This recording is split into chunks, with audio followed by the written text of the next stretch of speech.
Jadi di dalam bab ini sebenarnya masih merupakan pembahasan tentang keimanan, tapi lebih kepada bridging antara pembahasan tentang keimanan menuju pada pembahasan tentang syariat. Karena kita sudah tahu bahwa Islam itu ada banyak bagian, tapi kalau kita singkat bagian-bagian itu, kita bisa menyingkat dengan dua, bahkan sesederhana dua bagian saja, yaitu adalah bagian akidah dan bagian syariat. Yaitu adalah bagian keyakinan dan bagian syariat, yaitu adalah bagian pengamalan. Kalau misalnya kita mau bagi lagi lebih banyak lagi, ada 3 biasanya, yaitu adalah bab akidah, bab syariat, dan bab akhlak. Kalau seandainya mau disesuaikan dengan surat Ibrahim ayat ke-24 sebagaimana yang sering kita bacakan. Allah berfirman, kaifa daraballahu mathalan kalimatan thayyibatan ka syajaratin thayyibah. Sesungguhnya perumpamaan kalimat yang baik, yaitu adalah kalimat syahadat, itu seperti perumpamaan pohon yang baik. Maka ketika Allah memberikan kepada kita semuanya pohon yang baik, itu berarti Allah pengen ngasih tahu bagian-bagian pohon yang baik itu apa. Dan Allah sudah menyampaikan pohon yang baik itu ada 3 bagian. Pertama adalah asluha sabitun, yang kedua adalah wa far'uha fis sama', yang ketiga adalah tu'ti ukulaha kulahinim bi'izni rabbiha.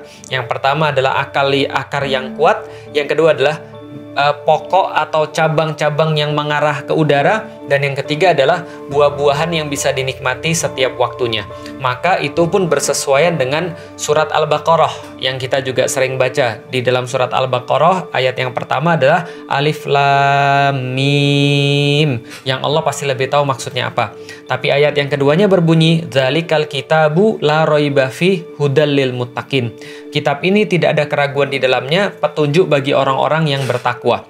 Siapa itu yang bertakwa? Alladzina yu'minuna bil ghaib wa yuqimunas shalah wa mimma razaqnahum yunfiqun. Diterangkan oleh Allah, yang dimaksud dengan orang-orang yang bertakwa kembali lagi ada 3 perkara. Pertama adalah dia beriman pada yang gaib, yang kedua dia senantiasa menegakkan sholat, yang ketiga adalah dia memberikan sebagian daripada hartanya yang bukan milik dia, sebagian hartanya yang memang menjadi haknya orang-orang yang lain. Wa mimma razaqnahum, dan sebagian yang dirizkikan oleh Allah kepada dia yunfiqun, maka mereka memberikannya pada orang lain yang memang menjadi haknya. Maka itu adalah bagian-bagian daripada Islam.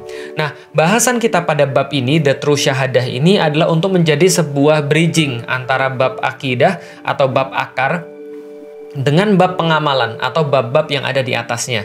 Maka kita katakan bahwa syahadat sempurna itu harusnya seperti apa? Karena kita lihat banyak orang-orang yang sudah bersyahadat, dia mengaku sebagai seorang muslim, tapi ternyata syahadatnya itu tidak berefek apapun terhadap dia. Padahal dari awal kita sudah menegaskan tujuan kita untuk berislam adalah kita bisa mempunyai sebuah tuntunan untuk kita sendiri agar kita tidak rusak, agar kita nggak hancur, agar kita nggak salah jalan, agar kita tidak sengsara, baik sengsara di dunia ataupun sengsara di akhirat. Dan sayangnya, keyakinan aja nggak cukup untuk kita menjadi tidak sengsara, untuk kita menjadi tidak salah, untuk kita menjadi tidak susah. Tapi harus dalam level sebuah penerapan. Karena orang-orang berkata, ideas are free, but action is priceless. Berbicara tentang ide, berbicara tentang keyakinan, semuanya itu free, semuanya itu bebas. But action is priceless. Yang membuat kita itu tidak ada bandingannya, yang membuat kita itu yang paling penting sebenarnya, yang membuat kita itu bernilai adalah actionnya itu. Makanya kalau ada orang tahu 1 tambah 1 sama dengan 2, ya itu semua orang juga bisa.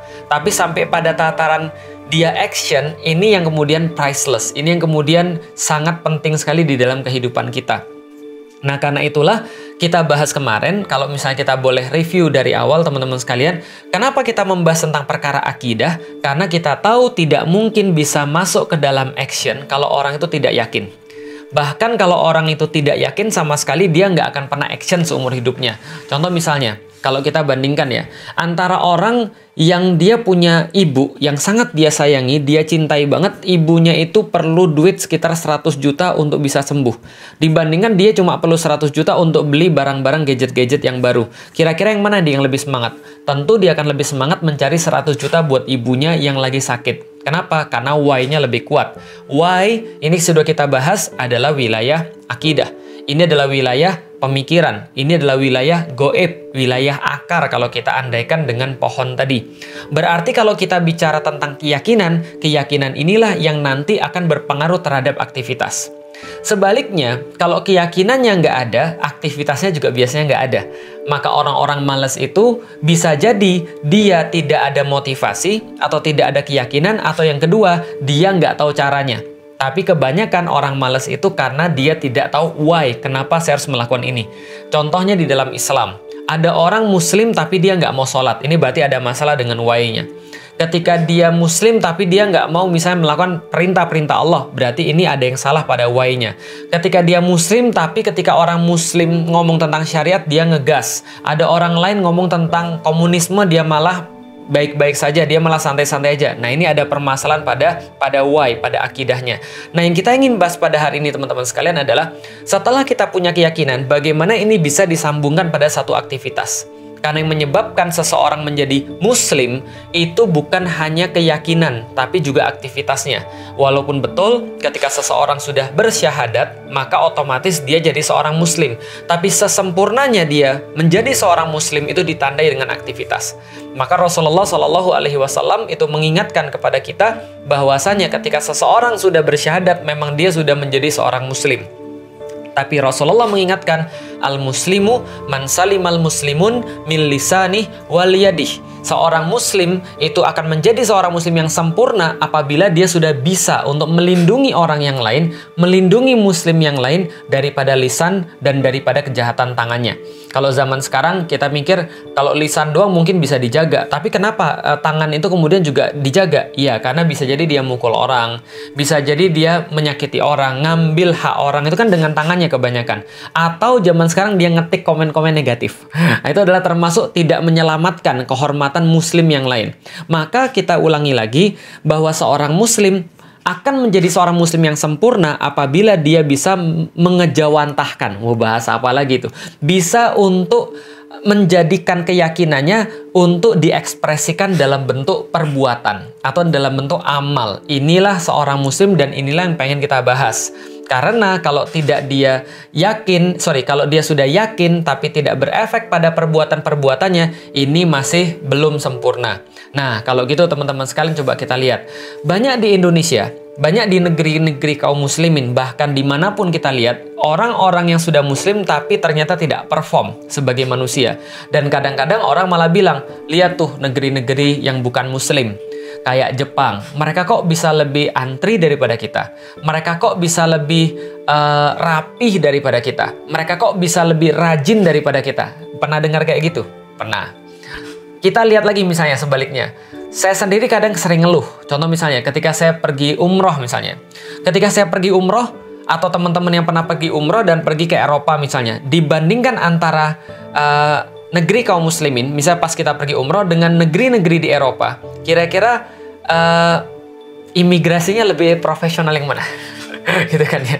Jelas lebih profesional orang-orang yang ada di Eropa sekarang. Dan orang-orang jadi bertanya, jadi sebenarnya mereka itu muslim dan teorinya keren, teorinya bagus, tapi kok nggak bisa diimplementasikan? Tapi kok nggak bisa dipraktekkan? Sementara orang-orang yang bukan muslim, yang kita bilang nggak punya akidah, ternyata mereka lebih bisa mempraktekkan tentang kejujuran, tentang kerja keras, tentang keramahan, tentang kepedulian, dan seterusnya. Nah, ini ada masalahnya di mana? Karena kalau seandainya mereka itu benar-benar yakin dengan Islam, harusnya ini berefek pada perbuatan. Nah, ini yang mau kita bahas sebagai the true syahadah. Apa kemudian goals daripada pembahasan daripada true syahadah ini? Kita menjadi tahu bahwa orang muslim itu yang dinamakan muslim yang sempurna adalah yang bisa mengekspresikan keyakinannya untuk bisa mempengaruhi kehidupan dia. Jadi tidak hanya keimanan itu dia sebutkan dalam lisan dia, tapi keimanan itu bisa berpengaruh pada diri dia sebagaimana contoh yang telah Allah sebutkan. Bahwa asluha sabitun, kalau seandainya akarnya sudah kuat, maka harusnya wa far'uha fis sama. Maka itu bisa menjadi sebuah jalan bagi dia untuk menumbuhkan cabang-cabang yang mengarah ke udara. Tu'ti ukulaha kulahinim bi'izni rabbiha, dan memberikan manfaat berupa buah kepada orang-orang yang lain dengan setiap waktunya dengan izin daripada Tuhannya. Coba ini menarik banget teman-teman sekalian. Coba lihat ya. Allah menyampaikan Di dalam Al-Quran, bahwasanya orang itu kalau mau berbuah atau bermanfaat, dia harus punya sebuah cabang-cabang yang baik, yang ngarahnya ke udara. Kalau ngarahnya ke bawah, itu sulit untuk berfotosintesis.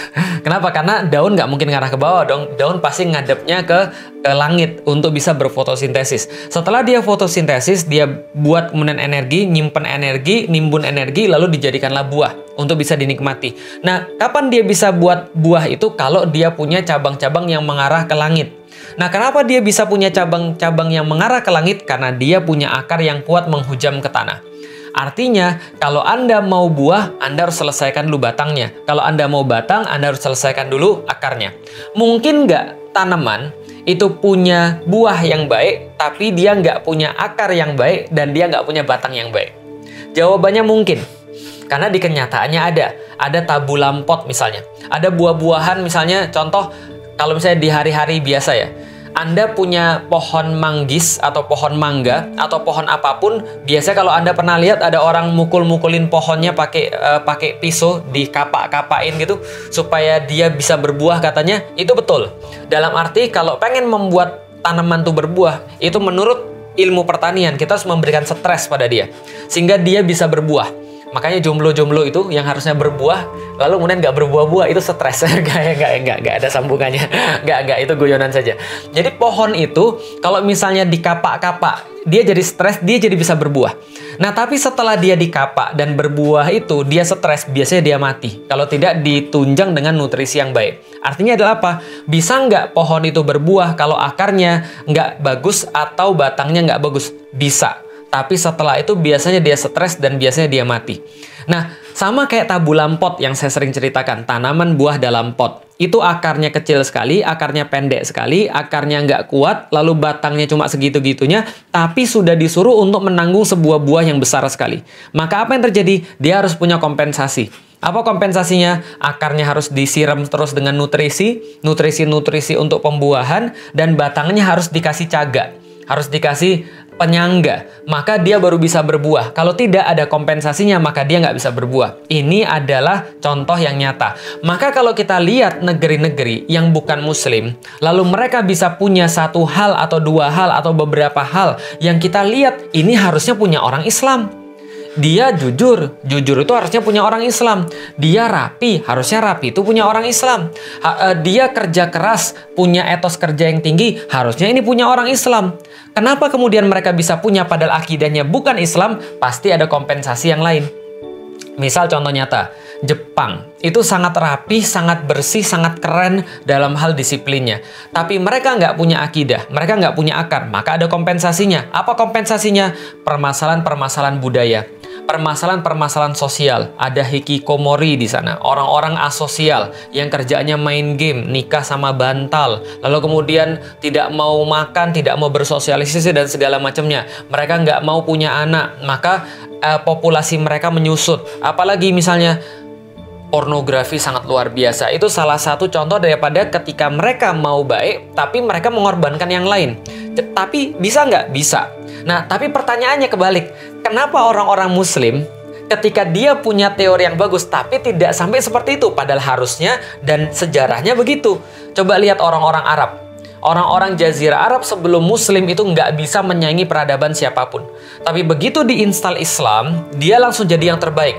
Maka murid-murid Rasulullah itu, para sahabat Rasulullah yang mereka dibinanya cuma di Masjid Nabawi, yang jelas kalah bila dibandingkan sekolah-sekolah Persia atau sekolah-sekolah Romawi, mereka kalah jauh dibandingkan dengan Romawi dan Persia dalam start peradaban, tapi mereka bisa mengungguli Romawi dan Persia. Kenapa? Karena mereka diinstal oleh Al-Quran. Maka coba lihat apa yang terjadi pada mereka setelah mereka punya akidah. Yang terjadi adalah mereka jadi ahli dalam bidang astronomi, mereka jadi paling ahli dalam bidang sejarah, mereka jadi paling ahli dalam bidang pendidikan, mereka jadi paling ahli di bidang teknologi, mereka jadi paling ahli di bidang kedokteran, dan seterusnya. Sampai-sampai ada kemudian pembahasan world without Islam. Bagaimana dunia kalau tanpa Islam?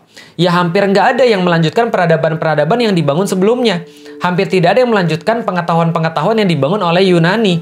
Kenapa? Karena kaum muslim yang melanjutkan itu lalu kemudian mengembangkannya dengan lebih luas lagi. Kenapa? Karena itu efek daripada akidah. Tapi kok kita sekarang ketika sudah punya akidah yang sama tidak jadi seperti itu? Nah, berarti ada missing link. Berarti ada masalah antara yang nggak kelihatan dengan yang kelihatan. Oke, contoh lagi. Kita punya PC yang bagus. Ternyata monitornya nggak muncul. Gitu kan ya. Maka sebagai seorang teknisi tentu saja kita akan ngelihat dulu ini masalahnya di mana. Ngelihat, oh ternyata monitornya jalan. Monitornya jalan. PC-nya jalan. Lihat tuh ada lampu-lampunya, ada suaranya, semuanya jalan. Kita tes lagi. Oh, ternyata ini pernah jalan kok di tempat orang lain. Kita tes dengan monitor yang lain. Monitornya juga jalan di tempat yang lain. Berarti mungkin monitor kita yang salah. Kenapa? Ada missing link antara PC kita yang sudah hidup dengan tidak ada tampilannya. Ya sama kan kayak muslim zaman sekarang kan ya. Akidahnya katanya ada, teorinya bagus, tapi tampilannya nggak ada. Blank gitu loh maksudnya. Hitam gitu maksudnya. Nah, nggak ada tampilannya sama sekali. Berarti ada masalah. Oke, yang pertama kita cek apa? Yang pertama kita cek, hidup nggak monitornya? Hidup juga. Oke, kalau gitu berarti ada masalah pada kabel konektornya. Maka kita ganti kabel konektornya. Oh, ternyata nyala. Berarti masalahnya pada kabel konektornya. Kalau misalnya kita sudah ganti kabel konektornya masih bilang nggak kelihatan juga ada tampilannya, berarti kita cek, jangan-jangan ini salah source-nya. Kita klik, source-nya benar, nggak ada yang salah, berarti salahnya di mana? Kita cari lagi salahnya di mana. Kenapa nggak bisa nyambung antara di sini dan di sini? Itu maksudnya kenapa kita bahas tentang the true syahadah. Itu maksudnya kenapa kita bahas tentang syahadat yang sempurna. Karena bisa jadi ada orang sudah memahami tentang masalah keimanan, dia sudah meyakini bahwa Tuhan itu pasti ada, dia sudah meyakini Tuhan itu namanya Allah, tapi somehow dia masih nggak bisa untuk menaati Allah. Padahal yang paling penting di dalam Islam adalah ketika Anda sudah meyakini bahwa Allah itu ada, Anda menjadikan Allah sebagai satu-satunya pemutus terhadap kehidupan Anda. Sebagaimana ketika Anda sakit, Anda datang ke dokter, maka Anda akan menaati setiap perintah dokternya berkaitan dengan diri Anda karena Anda mau sembuh. Nah, keinginan untuk sembuh itu adalah iman. Tapi penerapan apapun yang dikatakan oleh dokternya, itu amal. Makanya nggak semua orang pergi ke dokter, dokternya hebat, lantas dia sembuh. Nggak semua orang dia sudah beli obatnya lantas dia makan obatnya. Kenapa? Karena itulah memang masalahnya manusia. Selalu teori itu bisa lebih mudah daripada prakteknya. Jadi dari kemarin ketika Anda dari episode 1 sampai episode 26 itu semua bahasanya tentang masalah keimanan, bahasanya tentang masalah yang goib, masalah yang akar, itu Anda rasa itu adalah sulit, itu nggak lebih sulit daripada penerapannya. Berarti kalau gitu kita bahas penerapannya juga selama 26 episode, mungkin nggak sepanjang itu. Tapi untuk latihannya, tapi untuk menahannya itu nggak semudah itu. Bahkan itu adalah seorang ustadz sekalipun, bahkan itu adalah seorang syekh sekalipun, mereka nggak semudah itu bisa menahan yang namanya hawa nafsu. Contoh, kita sudah tahu yang ini halal, yang ini haram. Tapi apakah semuanya lantas bisa untuk mengambil yang halal dan meninggalkan yang haram? Belum tentu. Makanya ada syariat Allah yang mengatur kita gimana caranya untuk mendapatkan yang paling bagus dalam kehidupan kita. Kalau seandainya contoh kita kemarin adalah kalau kita dikasih kamera 500 juta, bagaimana cara menggunakannya? Nah, itu pasti bacanya di buku petunjuk. Pasti kita nyari tahu orang sudah punya kamera ini dan sudah apa karya yang dia hasilkan. Maka itulah namanya syariat. Jadi syariat adalah ketika kita sudah yakin dengan Allah, ketika kita sudah yakin bahwa kita ini ciptaan, kita yakin bahwa kita ini hidup di dunia untuk melakukan sesuatu something. Nah, something-nya itu apa? Itu yang dijelaskan oleh syariat Islam. Nah, kalau gitu kita coba mulai sedikit teman-teman sekalian. Coba lihat teman-teman sekalian, kalau kita ibaratkan blok-blok Lego misalnya kan ya, maka kalau kita mau bangun lantai 2, itu harus lantai 1 dulu dong. Untuk bangun lantai 1 harus ada satu dasar yang kuat dulu dong, lantainya harus kemudian kuat dulu. Kan nggak mungkin kita bangunnya di air lantai satunya, pasti ada fondasi yang kuat. Fondasi itu adalah akidah. Nah, dari fondasi ini kita bahas logika-logika sehingga kita masuk kepada ketaatan pada syariat Allah. Yang penting bukan syariatnya, tapi yang penting adalah ketaatan pada syariat Allah. Karena syariat itu nanti bisa jadi berbeda-beda antara satu syekh dengan syekh yang lain. Atau keputusan hukum syariat. Itu bisa jadi berbeda antara satu madhab dan madhab yang lain. Tapi yang penting ketaatan pada syariat itu harus dibangun dulu logikanya. Jadi mudahnya begini. Anda itu nggak penting siapa yang ngajarin. Tapi yang penting adalah Anda tahu Anda harus belajar. Itu penting. Nah, maka kalau gitu kita coba mulai teman-teman sekalian. Ketika kita bahas tentang syahadat, ketika kita sudah meyakini bahwa Allah itu adalah Tuhan dan Islam adalah agama yang benar, dan kita sudah yakin tentang semua yang kita sudah bahas 26 episode kemarin, maka apa syahadat yang diucapkan? Syahadat yang diucapkan adalah asyhadu an la ilaha illallah wa asyhadu anna Muhammadar Rasulullah. Apa itu syahadat? Syahadat adalah pengakuan.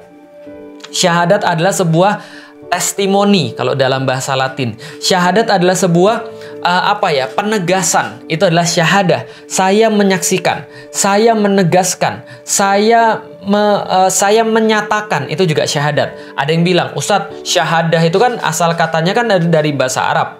Artinya adalah melihat. Bagaimana kita mengatakan bahwa asyhadu an la ilaha illallah, bahwa saya menyaksikan saya menyaksikan bahwa Allah adalah Tuhan saya, sementara kita nggak melihat. Oh, itu salah. Syahadat itu tidak selalu maknanya melihat, tapi menyaksikan. Menyaksikan itu kan nggak selalu harus kemudian melihat. Saksi itu artinya menguatkan satu fakta. Dan itu bisa dicapai melalui proses berpikir. Makanya kemarin kita sudah bahas. Oke, kalau gitu kita lihat. Apa kemudian arti asyhadu an la ilaha illallah wa asyhadu anna Muhammadar Rasulullah? Apa artinya?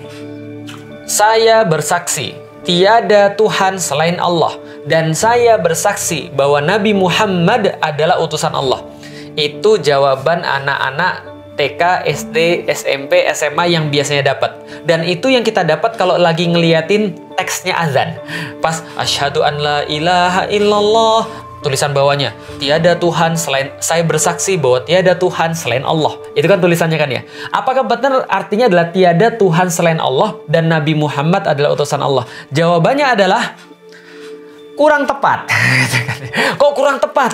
Iya, wah Ustadz ngajarin rusak ini. Ini berarti berbeda dengan ulama-ulama. Sebentar, dengerin dulu. Kenapa saya jawab kurang tepat? Jadi gini ya, kurang tepat jawabannya tiada Tuhan selain Allah dan Nabi Muhammad adalah utusan Allah. Kenapa kurang tepat? Oke, kita bahas. Lihat baik-baik.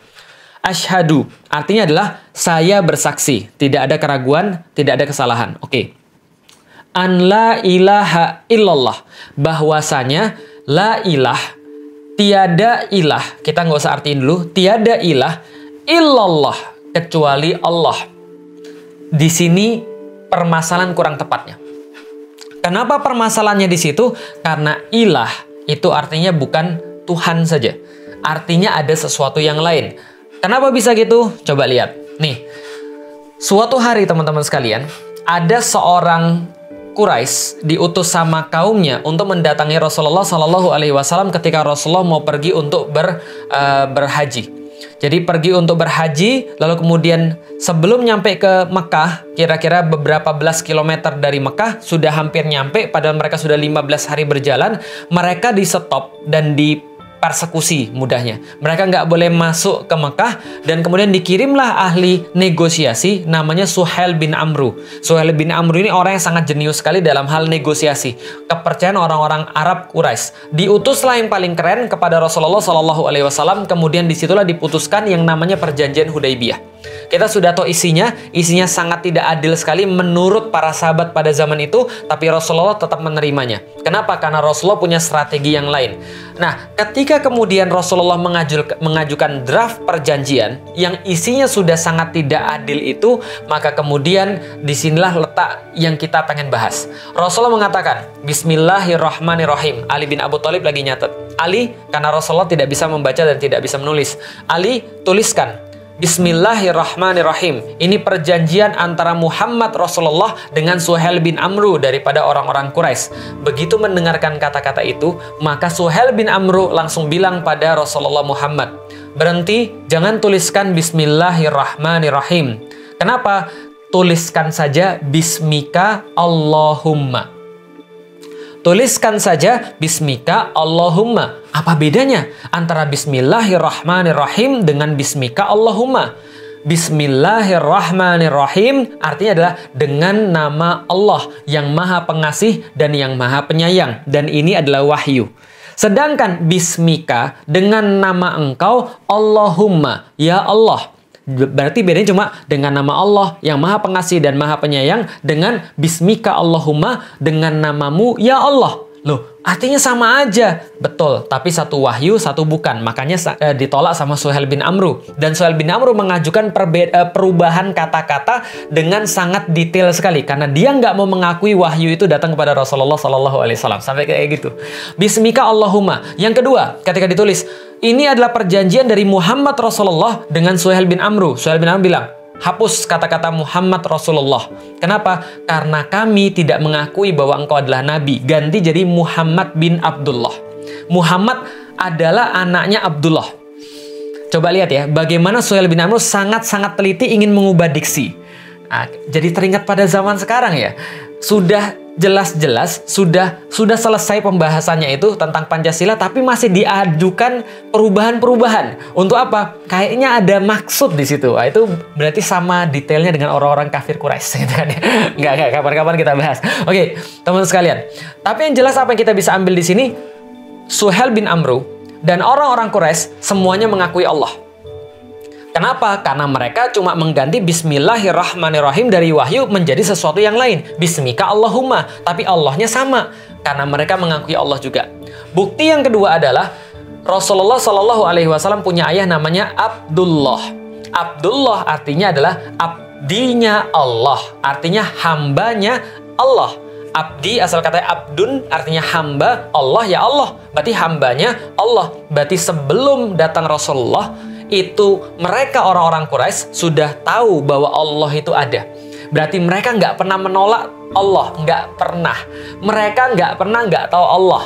Tapi mereka tidak dikatakan Tuhannya Allah secara mutlak. Tidak dikatakan menyembah Allah secara mutlak. Kenapa? Karena ada beda antara Rob dan ilah. Rob itu artinya Tuhan. Ilah artinya sesembahan. Itu beda antara Rob dan ilah. Maka orang Arab ketika ditanya, Man Robbuka, siapa Robnya Anda? Mereka jawab dengan sangat tangkas, dengan sangat cepat, Robbi Allah, Tuhan saya Allah. Atau Robbunallah, Tuhan kami adalah Allah. Kenapa? Mereka sudah tahu Tuhan itu pasti Allah namanya. Tapi beda kalau mereka ditanya, Man ilahuka, siapa ilahnya kalian? Maka mereka menjawab, Ilahi, Tuhan saya, ya Lata, Uzza, Manat, Hubal, dan segala macam. Atau ilahuna, siapa misalnya Tuhan-Tuhan mereka. Maka mereka nggak pernah menjawab Allah ketika ditanya ilah. Maka turunnya Islam itu dengan kata-kata La ilaha illallah. Bukan La robba illallah. Bukan pakai rob, tapi pakai ilah. Kenapa? Karena yang nggak diakui adalah ilahnya, bukan robnya. Lalu apa bedanya Rob sama ilah? Itu yang nanti akan kita bahas dalam pembahasan ke depan. Mudah-mudahan bermanfaat teman-teman sekalian. Kita lanjutkan pada episode ke-28, karena ini 27, tentang pembahasan Rob dan ilah dan bagaimana hubungannya dengan syahadat yang sempurna. Semoga bermanfaat. Kalau ada kebaikan, share pada yang lain. Mudah-mudahan teman-teman mendapatkan kebaikan dan doakan saya senantiasa dalam kebaikan pula. Assalamualaikum warahmatullahi wabarakatuh.